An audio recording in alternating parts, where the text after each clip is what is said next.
Gemervad Diorol, bienvenue à vous tous.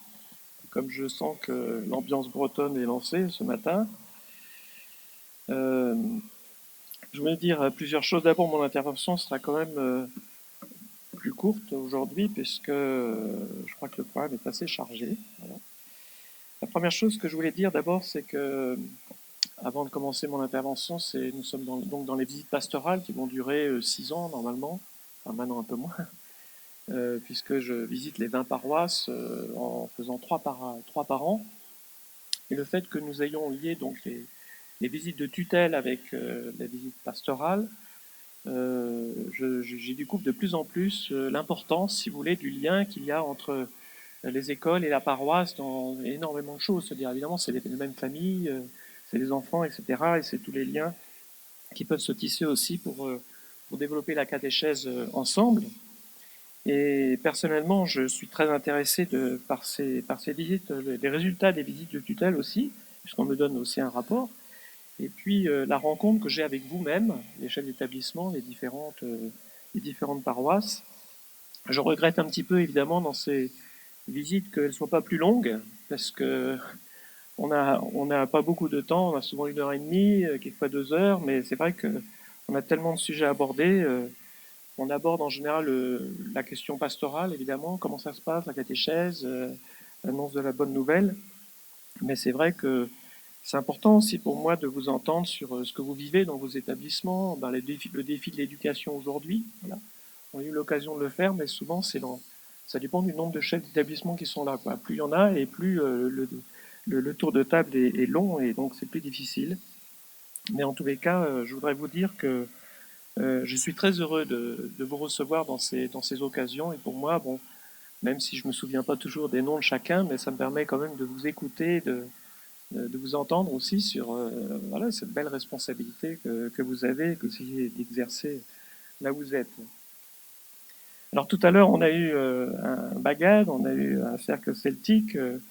Ça nous rappelle que la Bretagne, et surtout le Finistère, hein, qui est très, très enraciné, il y a des racines profondes et qu'on essaie de développer, de faire vivre. Et hier, je célébrais avec monseigneur Denis Jachet, l'évêque auxiliaire de Paris, le grand pardon de Sainte-Anne-la-Palue. Voilà, donc là aussi, il y avait un petit peu des délégations de différents pays du Finistère.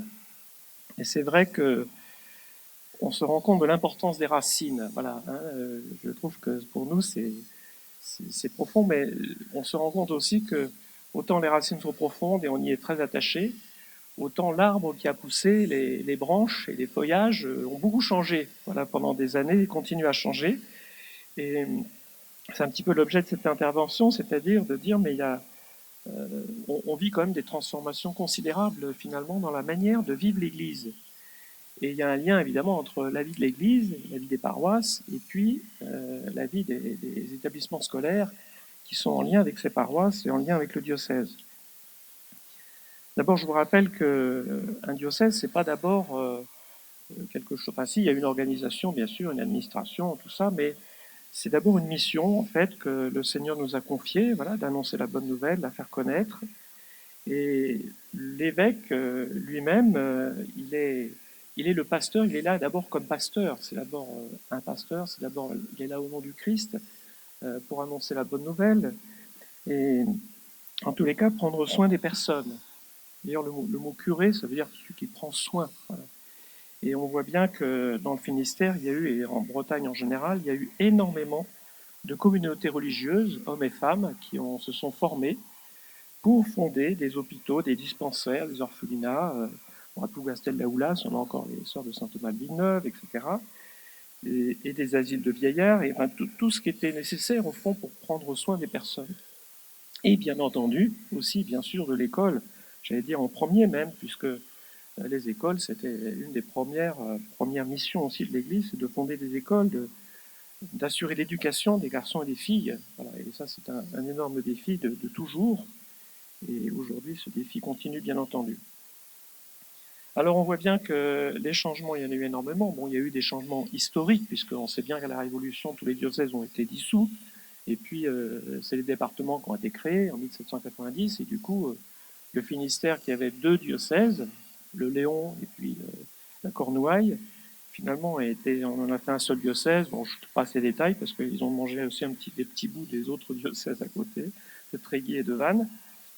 En tout cas, ça a été une transformation dont on n'imagine pas actuellement ce que ça a pu être à l'époque. Voilà, on se dit, mais pour les gens à l'époque, c'était un bouleversement complet. L'Église était bouleversée par ça. En tout cas, aujourd'hui, on a des diocèses qui sont plutôt stables, hein, voilà, donc qui correspondent à peu près au département. Par contre, les paroisses, à l'intérieur de ces diocèses, ça change énormément en France. Et ça change aussi beaucoup dans notre diocèse. Et je dirais que ça s'adapte d'une part à la réalité démographique, sociologique, comme le font d'ailleurs aussi les établissements scolaires, dont j'y reviendrai. Mais on voit bien que dans le diocèse, il y a eu un certain nombre de réformes. Il y a eu une évolution qui a duré un certain nombre d'années. Il y a la réforme de 1996 où Monseigneur Guillon avait relié plusieurs paroisses ensemble, faire des ensembles paroissiaux. Puis 2012 avec Monseigneur Levert qui a donné une impulsion nouvelle dans la mission et puis dans le rôle des doyennés. Et puis en 2017, donc ça c'était après mon arrivée, la création, la dissolution finalement de toutes les anciennes paroisses pour créer 20 paroisses. 20 paroisses au lieu de 387, je crois, quelque chose comme ça, donc presque 400, à l'époque où les paroisses étaient liées finalement à la vie du village. Une paroisse, c'était un village, ouais, c'était une commune, un bourg, parce que en fait, la vie était villageoise. Voilà. Aujourd'hui, elle n'est plus tellement villageoise, même s'il y a quand même cette dimension.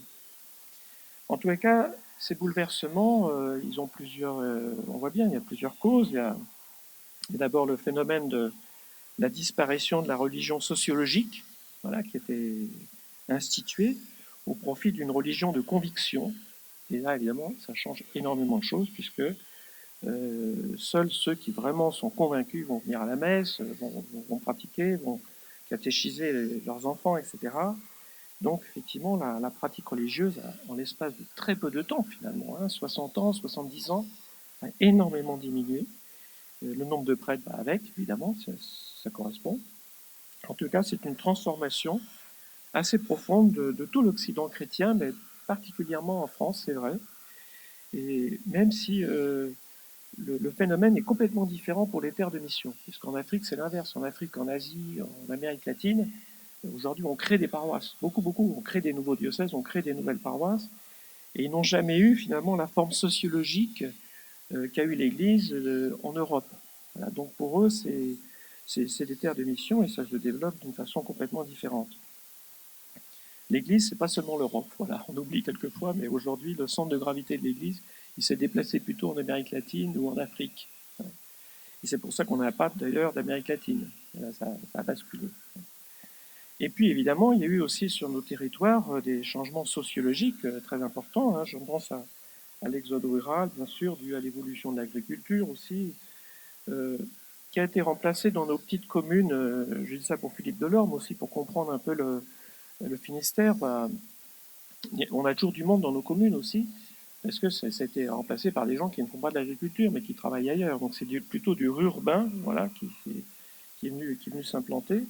Mais on voit bien que ça n'a pas recréé pour autant, je dirais, la communauté villageoise que l'on pouvait connaître à l'époque, où tout le monde se connaissait, travaillait ensemble, etc. Bon. Et puis, les bassins de vie, finalement, des gens se sont considérablement élargis. Voilà. Et donc, l'esprit de communauté non plus n'est pas toujours là. Donc, l'Église s'adapte à ce contexte, et ses écoles aussi, bien sûr, avec l'objectif de maintenir toujours une proximité avec la population, puisque les gens habitent bien quelque part quand même, mais il faut tenir compte des nouveaux modes de vie, et en particulier du nombre de déplacements. Alors dans le Finistère, donc dans chaque paroisse, qui est désormais élargie, puisque nous avons que 20 paroisses, alors c'est moins visible évidemment à Brest, en ville, mais la plupart partout ailleurs, c'est quand même très très sensible. Il y a eu donc une nécessité de créer quand même des communautés chrétiennes locales, voilà, parce que d'avoir des grands directeurs paroissiales, pour les gens, c'est quelque chose d'assez difficile, de visualiser aussi l'Église où est-elle. Enfin, voilà. Et donc, on a créé ce qu'on appelle des communautés chrétiennes locales, qui regroupent elles-mêmes d'ailleurs ce qu'on appelle des relais de proximité, qui sont en fait les chrétiens d'une même commune, là, qui qui s'occupent de leur église, qui assurent un certain accueil, une certaine présence. Donc les orientations de 2017 ont fait que ces communautés chrétiennes locales qui assurent cette proximité sont sous la responsabilité d'un laïc, un homme ou une femme, il y a beaucoup de femmes aussi, qui sont appelés des délégués pastoraux. Un délégué pastoral, donc les délégués de qui? Les délégués du curé, avec lequel il forme l'équipe pastorale de la paroisse. Donc il y a plusieurs délégués paroisses pastoraux, puisqu'il y a plusieurs communautés chrétiennes locales dans une paroisse. Voilà. Donc ça forme l'équipe. Alors, le rôle de ce délégué pastoral, il est très important, et c'est pour ça qu'il y a un lien avec l'école, vous allez voir. Il y a d'abord le lien avec la population locale, pour mettre en œuvre, bien sûr, le projet de la paroisse, pour le faire connaître, voilà, un projet missionnaire. Et puis aussi cette proximité, voilà, être proche de chacun, sans oublier les petits, les pauvres, les malades, ceux qui sont éprouvés. Donc ces communautés sont très impliquées dans l'accompagnement des familles en deuil, voilà, pour célébrer les obsèques aussi. Et puis visiter des personnes âgées, en prendre soin, les EHPAD, voilà, il y a pas mal de bénévoles aussi dans les EHPAD. Et puis cette communauté, ces délégués pastoraux ont aussi la charge de faire des églises de chaque bourg, parce qu'on a nos églises, et tout à l'heure, la maire adjointe a rappelé qu'il y avait aussi les chapelles. On a beaucoup de chapelles, parce que je crois qu'on a 1200 chapelles dans le Finistère, en plus des églises paroissiales. Donc chaque commune a quand même beaucoup de chapelles, et il faut entretenir tout ça. Voilà. Donc, mais c'est des lieux aussi où il fait bon se recueillir. Alors c'est peut-être moins vrai pour les chapelles qui ne sont pas ouvertes, mais les paroisses, on peut célébrer dignement les obsèques dans toutes ces églises, les baptêmes, les mariages. Donc il y a une présence aussi, et on se rend compte que beaucoup de gens y passent, même si ce n'est pas des gens qui ne sont pas forcément très, très pratiquants. Et puis il y a le lien avec la grande paroisse, pour ce qui concerne la catéchèse, la pastorale des jeunes. Donc ça, évidemment, c'est important d'avoir une concertation, d'autant plus que aujourd'hui, on le redira peut-être, mais au niveau démographique, le nombre de jeunes, surtout dans le rural profond, a énormément diminué. Et ça, c'est un des problèmes. Et puis j'ajouterais donc, et ça on le voit dans les visites pastorales, c'est que les écoles catholiques contribuent grandement à cette proximité, puisqu'elles jouent vraiment leur rôle de proximité avec la population, puisque la communauté éducative est vraiment un lieu privilégié pour connaître les familles, et que les familles se connaissent entre elles aussi. Voilà, donc ça crée un lien important et c'est un dynamisme important. L'articulation de l'enseignement catholique avec les paroisses plus étendues, évidemment, là aussi il y a un changement, forcément, surtout dans le rural, encore une fois. Alors, évidemment, c'était beaucoup plus simple avant, puisque l'interlocuteur, c'était le curé de la commune. Donc voilà, il était là, il y avait souvent un vicaire, mais chaque fois deux, trois prêtres. On les connaissait, et puis ils allaient dans les écoles, ils étaient présents. C'est sûr qu'aujourd'hui, cette proximité, elle passe par ces délégués pastoraux. Et j'insiste là-dessus parce que c'est important que Maintenant, ils sont presque tous en place, parce que c'est vrai que la mise en place des paroisses, ça a seulement 2 ans, ça s'est fait progressivement. Il n'y a pas tout de suite eu des délégués pastoraux, il faut les trouver, il faut les nommer, voilà. Et donc aujourd'hui, ils sont pratiquement tous en place, et c'est important que les chefs d'établissement puissent connaître ces délégués pastoraux, puisque c'est eux qui sont un peu l'interface, j'allais dire, de l'Église au niveau local, là où ils sont, là où est implanté l'établissement scolaire. Donc ça, me semble important de vivre ce lieu, surtout que ces personnes peuvent aussi assurer un lien pour la catéchèse, pour aussi des temps forts que vous pouvez vivre aussi avec les enfants, comme on l'avait un petit peu dans le reportage tout à l'heure, dans les lieux, les magnifiques églises que nous avons, voilà, les calvaires, etc., où on peut effectivement organiser des choses avec les enfants pour découvrir non seulement le patrimoine, mais à travers le patrimoine, la bonne nouvelle de l'Évangile.